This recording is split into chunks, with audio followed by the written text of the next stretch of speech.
السلام علیکم ورحمت الله وبرکاتہ. نن تاسو ته د موبایل ورژن اپډیټ کول د انټرنیټ څخه در زده کوم. هیله ده چې خوښ مو شي. خپل موبایل ته نوی ورژن له انټرنیټ څخه څنګه اپډیټ کړو. راځو موبایل سیټینګ ته. باید تاسو کافي اندازه انټرنیټ ولرئ.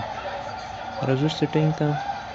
سیټینګ کې ستاسو موبایل کې چې په هر ځای کې هو زما موبایل جنرال اباوټ ډیوایس دا اپشن به پیدا کړئ. کلیک به یې کړئ.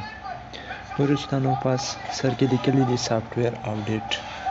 سافټویر اپډیټ به خلاص کړئ. وګورئ دوستانو د څلورمې میاشتې په 2 تاریخ یعنې نن اپډیټ کړی دی. خو تاسو چې اپډیټ کوئ اپډیټ باندې به کلیک وکړئ. اوکې انتظار به وباسئ چې نوی ورژن اویلیبل شوی دی او یا نشته دی.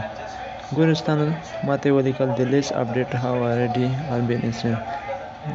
ځکه چې ما اوس اپډیټ کړی. تاسو ته به درته نوی ورژن راشي هغه به اوکې کړئ. موبایل ته به مو نوی ورژن اپډیټ شي.